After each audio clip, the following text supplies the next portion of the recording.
पवनः पवतामस्मि रामः शस्त्रभृतामहं झषाणां मकरश्चास्मि स्रोतसामस्मि Jahnavi.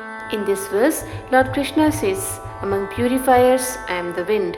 Among warriors wielding weapons, I am Rama. Among fish, I am the Makara. And among flowing rivers, I am the Ganga. Krishna shows that he is present in elements that purify, protect, and sustain life.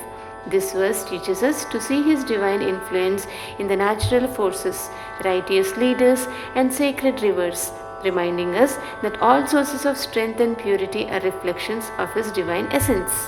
सर्गाणामान्तिरन्तश्च मध्ये चैवाहमर्जुन अध्यात्मविद्या विद्यानां वादः प्रवदतामहम्. In this verse, Lord Krishna says, among creations, I am the beginning, the end, and the middle, O Arjuna. Among all types of knowledge, I am the knowledge of the self, and among those who debate, I am the reasoning. Krishna highlights that he is the essence of creation, wisdom, and understanding. This verse teaches us that wherever there is knowledge that leads to self-awareness or debates that uncover the truth, it is a reflection of Krishna's divine presence. He is the ultimate source of all beginnings, conclusions, and wisdom. अक्षराणामकारोऽस्मि द्वन्द्वः सामासिकस्य च अहमेवाक्षयः कालो दाताहं विश्वतोमुखः. In this verse, Lord Krishna says, among letters, I am the letter A. Among compound words, I am the dual word. I am also the infinite, imperishable time. And I am the sustainer of all with faces in every direction. Krishna shows that he is the essence of all forms of language, time, and sustenance. This verse teaches us that the divine is present in every beginning, in every balanced relationship, and in the eternal flow of time, symbolizing his boundless support and presence in the universe. मृत्युः सर्वहरश्चाहम् उद्भवश्च भविष्यताम् कीर्तिश्रीर्वाक्च नारीणां स्मृतिर्मेधा धृतिः क्षमा.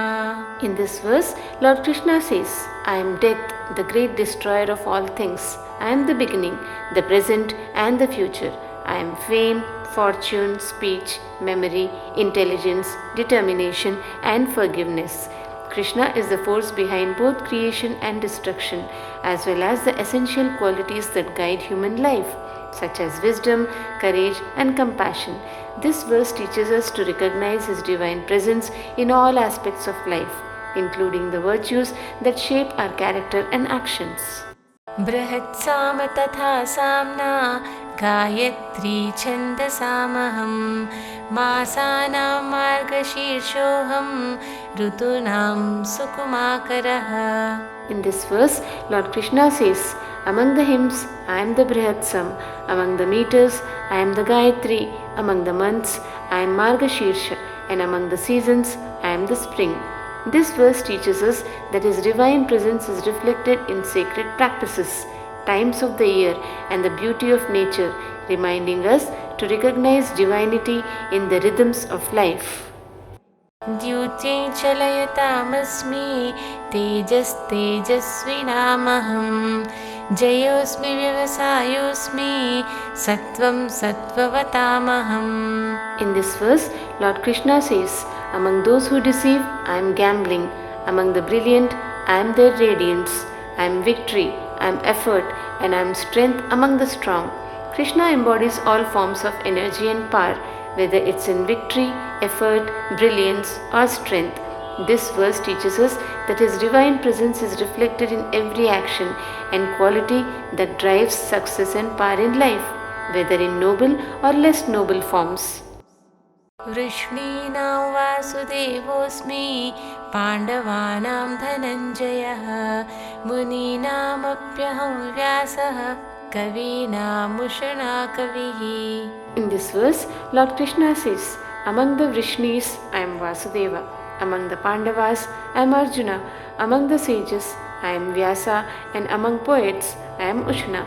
Krishna is present in the most revered and influential individuals, whether they are great warriors, sages, or poets, This verse teaches us to recognize His divine essence in those who lead, create, and inspire, as they reflect the highest qualities of wisdom, strength, and virtue. दण्डोदमयतामस्मि नीतिरस्मि जिगीषतां मौनं चैवास्मि गुह्यानाय ज्ञानो ज्ञानवतामहम्. In this verse, Lord Krishna says, I am the rod of punishment among those who punish. I am the moral order among those who seek victory. I am silence among secrets, and I am the knowledge of the wise. Krishna embodies the qualities that help maintain justice, guide actions towards success, and reveal the deepest truths.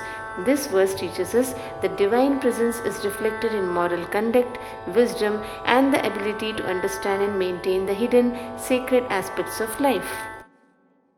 यच्चापि सर्वभूतानां बीजं तदहमर्जुन न तदस्ति विना यत् स्यान् मया भूतैः चराचरम्. In this verse, Lord Krishna says, I am the seed of all living beings, O Arjuna.